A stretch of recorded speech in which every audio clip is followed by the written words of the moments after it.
بسم اللہ الرحمن الرحیم۔ السلام علیکم۔ یہ واقعہ ہے شیخ عبد القادر جیلانی رحمۃ اللہ علیہ اور ایک تندور والے کا جس کا آٹا سونے میں تبدیل ہو گیا۔ یہ واقعہ شیخ عبد القادر جیلانی رحمۃ اللہ علیہ نے خود بیان فرمایا ہے۔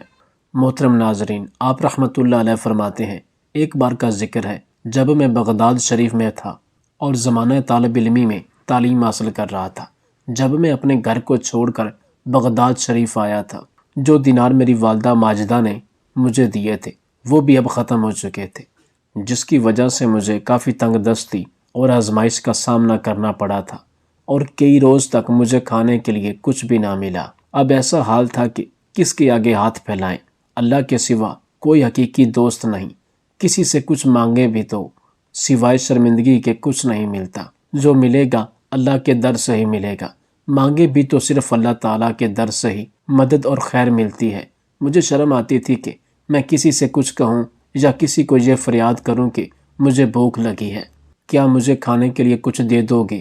اگر اس ویرانے سے جنگل سے کچھ مل جاتا تو یہ تو اللہ تعالیٰ کی جانب سے ہوتا، مگر کسی انسان کے آگے آ کر شرم سے سر جھکانا یہ مجھے منظور نہ تھا، اور قرض تو میں لینا ہی نہیں چاہتا تھا کہ قرض لوں اور کسی کو کہوں کہ مجھے کچھ کھانے کو دے دے، لیکن کیا کریں، اس ویرانے جنگل میں کچھ بھی نہیں مل رہا تھا۔ حال ایسا تھا کہ آنتوں سے آوازیں آنے لگیں اور ایسی حالت تھی کہ شاید دم ہی نکل جاتا، بھوک اتنی لگ رہی تھی اور اس جگہ کچھ بھی نہ تھا۔ اللہ تعالیٰ سے دعا مانگی، یا اللہ تو کوئی انتظام کر دے، غیب سے میری مدد کر دے، غیب سے روٹی کا انتظام کر دے۔ جب مجھ سے بھوک برداشت نہ ہوئی تو ایک دن بھوک کی شدت سے میں دریائے دجلہ کی طرف گیا تاکہ وہاں سبزی کے پتے کھا سکوں، مگر وہاں مجھ سے پہلے بہت سے درویش موجود ہوتے اور اگر کوئی چیز ان کو ملتی تو ان سب کا رس پڑ جاتا۔ میں شام کو ایک دوسرے ویرانے جنگل کی طرف لوٹ آیا کہ وہاں کوئی چیز تلاش کروں، لیکن وہاں بھی کچھ نہ ملا۔ بالآخر میں بھوک سے نڈال ہو کر مسجد کے ایک کونے میں بیٹھ گیا اور اللہ کا ذکر کرتا رہا۔ شدت بھوک اور پیاس سے میرا سر چکرانے لگا اور آنکھوں کے آگے اندھیرا چھانے لگا، اٹھنا مشکل ہو گیا تھا، جسم میں جان نہ بچی۔ تبھی غیب سے ایک آواز آئی، اے عبد القادر، اب آپ برداشت نہیں کر سکو گے، اٹھو اور کسی سے قرض لے کر اپنے لیے روٹی لاؤ۔ آپ کو یہ بات منظور نہیں تھی کہ آپ کسی سے قرض لیں، لیکن بھوک کی شدت اتنی حاوی اور اتنی غالب تھی، اتنی زیادہ تھی کہ آپ نے مجبور ہو کر اپنے قدم شہر کی طرف دوبارہ بڑھا دیے۔ دکانیں تو بہت سی تھیں، لیکن آپ کا دل نہیں کر رہا تھا کہ کسی کے سامنے فریاد کروں اور کچھ قرض لے کر اپنے پیٹ کی آگ بجھا سکوں۔ سارا بازار پھرنے کے بعد آخر آپ کو ایک نان بائی کی دکان نظر آئی، جہاں آپ کے قدم رک گئے اور دل نے چاہا کہ اس سادہ لو آدمی کے سامنے فریاد کرنی چاہیے۔ وہ روٹیاں بہت گرم تھیں جو آپ کے سامنے وہ تندور سے نکال رہا تھا۔ اللہ والے لذت کے لیے اور زبان کے ذائقے کے لیے نہیں کھاتے، ان کی مجبوری ہوتی ہے کہ وہ اگر نہ کھائیں تو بھوک سے ان کی جان چلی جائے۔ مجبوراً اسی وجہ سے انہوں نے اس روٹی کو لینا منظور کیا، اور یہ آواز غائب سے آئی تھی، کوئی نفس کی خواہش نہیں تھی۔ اب آپ چلتے ہوئے نان والے کے پاس آئے۔ سلام دعا کے بعد اس نان والے نے کہا کہ میں نے پہلے آپ کو کبھی یہاں پر نہیں دیکھا، اور اس نان والے نے کہا کیونکہ آپ نے آج سے پہلے اس نان بائی سے کبھی بھی روٹی نہیں لی تھی۔ اس نان والے کے دل میں اللہ تعالیٰ نے ان کے لیے یہ بات ڈال دی تھی کہ یہ اللہ تعالیٰ کے برگزیدہ بندے ہیں اور جوانی میں ہی اللہ تعالیٰ کی طرف رجوع کر چکے ہیں، طالب علم ہیں، اس لیے ان کے لیے روٹی کا انتظام کیا جائے۔ اس کے دل میں خود بخود آپ کی عزت آ گئی اور ایسا لگنے لگا کہ وہ آپ کو پہچانتا ہے، آپ کی بہت عزت کرتا ہے۔ آپ فرمانے لگے کہ وہ مجھ سے کہنے لگا، آپ عبد القادر ہیں؟ تو میں نے کہا ہاں، میں عبد القادر ہوں، وہی عبد القادر جو بغداد شریف میں علم حاصل کرنے آئے ہیں۔ آپ نے فرمایا ہاں میں وہی ہوں۔ تو نان بھائی نے کہا کیا لینا چاہتے ہیں؟ میں نے کہا اگر میں روز تم سے ایک نان لوں تو کیا تم مجھے دو گے؟ مجھے بہت بھوک ہے اور بھوک سے پڑا نہیں جا رہا۔ نان بھائی کہنے لگا ارے آپ کیسی باتیں کرتے ہیں، آپ پوری دکان لے جائیں، مجھے کوئی اعتراض نہیں ہوگا۔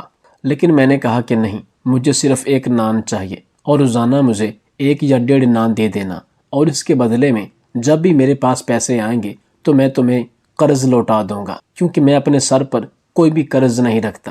نان والے نے کہا حضرت مجھے کوئی مسئلہ نہیں، میں نے آپ سے کہہ دیا کہ یہ سب آپ کا ہے، جتنا دل چاہے آپ نان لے سکتے ہیں، لیکن میں نے کہا کہ مجھے صرف ایک ہی نان چاہیے جس سے میرا پیٹ بھر جائے اور جس کی وجہ سے مجھ سے پڑھا جا سکے۔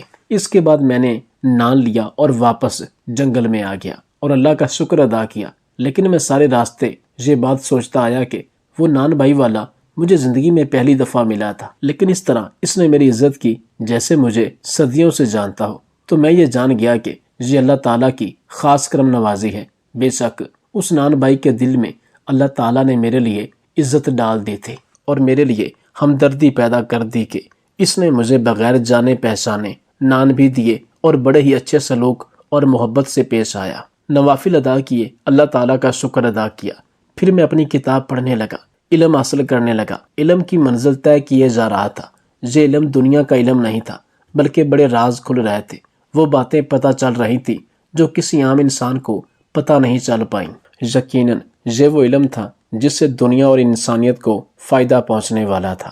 اب جو ہی دن گزرتے گئے، ایک دن خیال آیا کہ میں تو روز نان لیتا ہوں اور وہ مجھے محبت سے نان دیتا بھی ہے، میری عزت بھی بہت کرتا ہے، لیکن کیا یہ ٹھیک ہے کہ میں قرض پر قرض لیتا جا رہا ہوں، جبکہ میں نے اسے وعدہ کیا تھا کہ میں یہ اپنا قرض لوٹا دوں گا، لیکن میرے پاس پیسے نہیں ہیں، تو پھر میں کہاں سے اس نان بائی کے پیسے واپس کروں گا؟ یہ خیال اتنی شدت سے مجھے آیا کہ میں نے کہا، اے عبد القادر، تم قرض کی روٹی کھانے جا رہے ہو، کچھ تو کرنا پڑے گا۔ اس نان والے کو پیسے تو دینے پڑیں گے، لیکن کوئی صورت نظر نہیں آ رہی تھی۔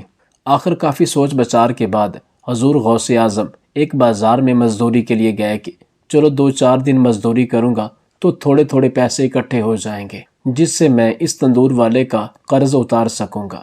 لیکن خدا کا کرنا یہ ہوا کہ ان 2-4 دنوں میں ایک دن بھی انہیں مزدوری نہ ملی، کیونکہ جب مدرسہ سے چھٹی ہوتی تو یہ بازار چلے جاتے، شام تک بیٹھتے، لیکن کوئی بھی گاہک ان سے نہ کوئی کام لیتا اور نہ ہی انہیں پیسے ملتے۔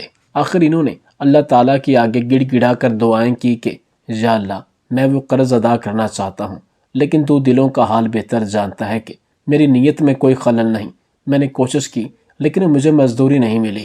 آپ کہتے ہیں مجھے اتنی شرم آئی کہ شرم کے مارے اتنے دن میں روٹی لینے اس کے پاس جاتا ہی نہیں تھا۔ کیسے میں اسے نظریں ملاؤں گا؟ بہت دن گزر گئے اور میں اس نان والے کے پاس نہیں گیا۔ ایک دن میں سوچ رہا تھا کہ میں اس کے پیسے کیسے لوٹا پاؤں گا۔ اچانک غائب سے ایک آواز آئی اور کہنے والا کہہ رہا تھا کہ اے عبد القادر، آپ کی روٹی کا قرض اتارنے کا ذمہ اللہ تعالیٰ نے لے لیا ہے۔ آپ اس بات کی فکر کیوں کرتے ہیں؟ آپ کو اس نان بائی کے پاس جانا چاہیے تھا۔ تو آپ نے کہا کہ میں تو یہ سوچ کر ہی شرما گیا کہ قرض کی روٹی میں کیوں کھاؤں، اب میں وہاں نہیں جاؤں گا۔ میں نے یہ فیصلہ کیا کہ میں اس نان والے سے روٹی نہیں لوں گا اور اس کے پاس نہیں جاؤں گا۔ فوراً غیب سے آواز آئی، اے عبد القادر، قرض کی ادائیگی کرنے تو جانا ہی پڑے گا۔ اللہ تعالیٰ آپ کو بہت چاہتا ہے، وہاں پر کسی کا کوئی قرض نہیں، آپ اس کی فکر نہ کریں۔ آپ کے قرض کو لوٹانے کی ذمہ داری اللہ تعالیٰ نے خود لے لی، جو تمام خزانوں کا مالک ہے، جو بادشاہوں کا بادشاہ ہے۔ آپ کی ذمہ داری تو اس کے ہاتھ میں ہے۔ آپ کیوں فکر کرتے ہیں؟ آپ کیوں پریشان ہوتے ہیں؟ آپ نے کہا کہ میں روٹی کا قرض کیسے اتاروں گا؟ غیب سے آواز آئی، اے قادر جیلانی، آپ اس جگہ پر جاؤ جو ہم آپ کو بتا رہے ہیں، بغیر کسی سے بات چیت کیے ہوئے۔ وہاں جو بھی چیز ملے گی وہ اٹھا لینا اور اس نان والے کا قرض واپس کر دینا۔ آپ نے فرمایا کہ میں بتائے ہوئے مقام پر پہنچا۔ وہ جگہ آبادی سے بہت دور تھی، وہاں ویرانہ ہی ویرانہ تھا، کسی ذی روح کا آنا جانا نہیں تھا۔ میں نے دیکھا دور ایک تھیلا چمک رہا ہے۔ اس تھیلے کے پاس گیا اور کھول کر دیکھا تو وہ آٹے کا تھیلا تھا، لیکن کوئی معمولی آٹے کا تھیلا نہیں تھا، بلکہ ایسا لگ رہا تھا کہ تازہ آٹا پیس کر تھیلے میں بھرا گیا ہے۔ اور آپ نے فرمایا، میں دل میں بہت خوش ہوا اور دل سے اللہ کا شکر کیا۔ میں نے آٹے کے اس وزنی تھیلے کو اٹھایا اور نان والے کے پاس آ گیا۔ اس نے کہا، حضور یہ کیا ہے؟ میں نے کہا، خود دیکھ لو۔ وہ بھی اسے آٹے کا تھیلا سمجھ رہا تھا۔ جیسے اس نے آٹے کے تھیلے کا منہ کھولا، مارے حیرت کے اس کی چیخ نکل گئی۔ وہ پریشان ہو گیا، کہنے لگا، یہ کیا ہے؟ میں نے کہا، کیا دیکھا تم نے؟ اس نے کہا، حضور یہ آٹے کا تھیلا نہیں ہے، بلکہ اس کے اندر تو سونا ہی سونا ہے۔ اس نے کہا کہ حضرت، اتنی جلدی کرنے کی کیا ضرورت تھی؟ اور اگر آپ نے دینا ہی تھا تو چند سکے ہی دیتے، روٹیاں اتنی زیادہ نہیں تھیں۔ اور کچھ دن تو آپ میرے پاس آئے ہی نہیں تھے، میں آپ کا انتظار کر رہا تھا، اور جب آپ آئے ہیں تو سونے سے بھرا ہوا تھیلا لے کر آئے ہیں۔ حضرت، قرض تو اتنا زیادہ نہیں تھا جتنا آپ نے مجھے لوٹا دیا۔ آپ فرمانے لگے، یہ ہماری طرف سے نہیں، یہ تمہیں اللہ کی طرف سے ملا ہے، واللہ جس نے ہمارا ذمہ لیا ہوا ہے، اللہ تعالیٰ نے ہی تمہارا یہ قرض لوٹا دیا ہے، اور پھر جس کا قرض اللہ تعالیٰ اتارے تو اس کے پاس تو پھر بے حساب ہی رزق دینا ہوگا۔ وہ نان والا آپ کا عقیدت مند بن گیا۔ حضرت علامہ محمد اقبال رحمۃ اللہ علیہ کہتے ہیں کہ اس واقعہ سے یہ سبق ملتا ہے کہ اللہ تعالیٰ اپنے نیک بندوں سے بہت پیار کرتا ہے۔ اللہ تعالیٰ کبھی بھی اپنے نیک بندوں کو اکیلا اور تنہا نہیں چھوڑتا۔ اس لیے ہمیں چاہیے کہ ہم بھی اللہ تعالیٰ کے نیک بندے بنیں اور صرف اللہ ہی سے مانگیں، کیونکہ اللہ تعالیٰ اپنے نیک بندوں کو کبھی تنہا نہیں چھوڑتا۔ اسی طرح ایک دوسرا واقعہ حضور غوث اعظم شیخ عبد القادر جیلانی رحمۃ اللہ علیہ اور آپ کی ایک مریدہ کا ہے، جو حضور نبی اکرم صلی اللہ علیہ وآلہ وسلم کی سچی عاشق تھی۔ وہ ایک بوڑھی عورت تھی جس کی ایک حسین و جمیل بیٹی تھی۔ وہ بوڑھی عورت صبر و شکر کے ساتھ اپنی زندگی بسر کر رہی تھی کہ ایک دن انہوں نے صدا سنی کہ کوئی پکارنے والا پکار کے کہہ رہا تھا، سنو، آج خلیفہ بغداد کی ہاں محفل میلاد ہے، جس میں بڑے بڑے علماء کرام اور ثنا خان مصطفیٰ صلی اللہ علیہ وآلہ وسلم تشریف لا رہے ہیں۔ بوڑھی عورت اپنی بیٹی سے کہنے لگی، بیٹی، آج خلیفہ کے ہاں محفل میلاد ہے، تم وضو کرو، نئے کپڑے پہنو، خوشبو لگا کر تیاری کر لو، ہم حضور کی نعت سننے جائیں گے۔ ہم بھی آج حضور کا میلاد منائیں گے، سنا ہے بڑے بڑے علماء کرام اور عظیم نعت خواں بھی تشریف لا رہے ہیں، ایسی بابرکت اور پاک محفل میں ہمیں ضرور شرکت کرنی چاہیے۔ وہ دونوں ماں بیٹی تیاری کر کے خلیفہ کی محفل کی جانب روانہ ہو جاتی ہیں، تاکہ وہ بھی محفل میلاد سن سکیں اور اپنے درجات بلند کر سکیں، اور حضور کی محفل سے اپنے دل کو روشن اور منور کر سکیں۔ جب وہ دونوں ماں بیٹی خلیفہ کے محل کے قریب پہنچتے ہیں تو دروازے پر انہیں سپاہی روک لیتے ہیں اور پوچھتے ہیں، تم کہاں جا رہی ہو؟ بوڑھی ماں کہتی ہے کہ میں نے سنا ہے کہ آج خلیفہ کے ہاں محفل میلاد منعقد کی جا رہی ہے، ہم بھی حضور کی نعتیں سننے کے لیے آئے ہیں۔ وہ سپاہی اس بوڑھی عورت سے کہتا ہے کہ کیا تمہارے پاس اس محفل کے لیے دعوت نامہ ہے؟ وہ بوڑھی عورت ان سپاہیوں سے کہتی ہے، نہیں، میرے پاس دعوت نامہ تو نہیں ہے۔ سپاہی کہتے ہیں، یہ محفل تو خاص انہی لوگوں کے لیے ہے جو خلیفہ وقت کے قریبی بھی ہیں اور جن کو خلیفہ وقت نے خود دعوت نامہ بھیجا ہے۔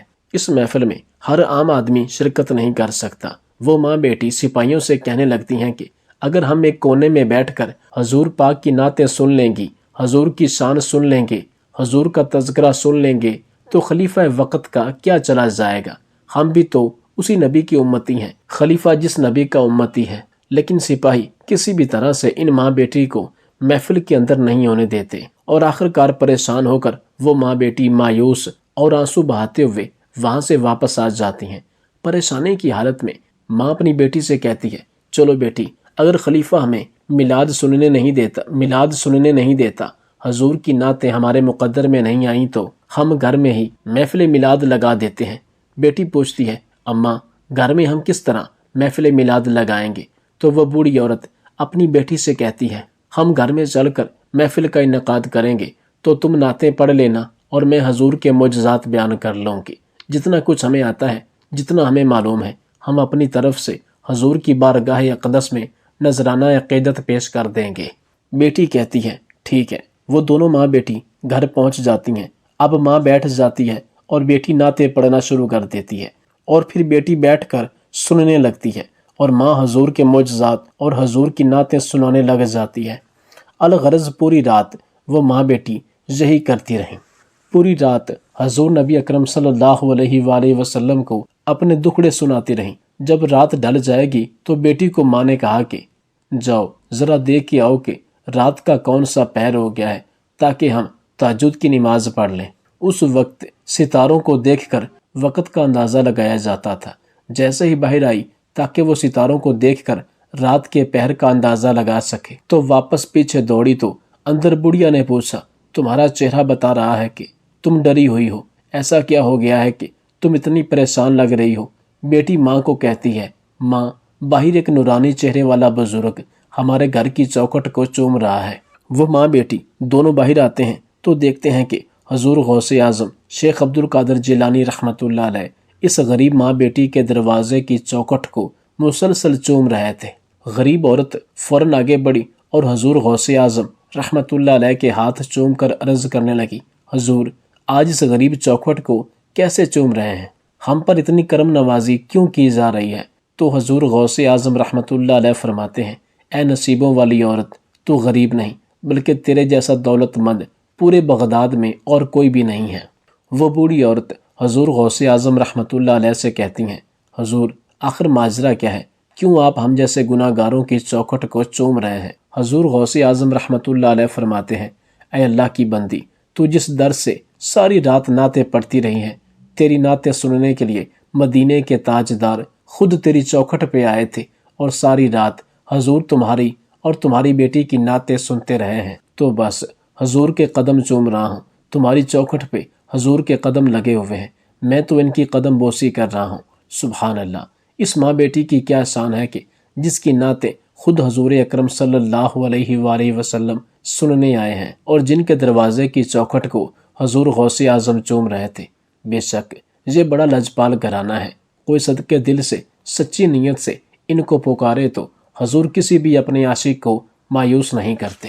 کوئی صدقہ دل سے سچی نیت سے ان کو پکارے تو عرض دل کی جوئی کے لیے حضور ضرور تشریف لے کر آتے ہیں۔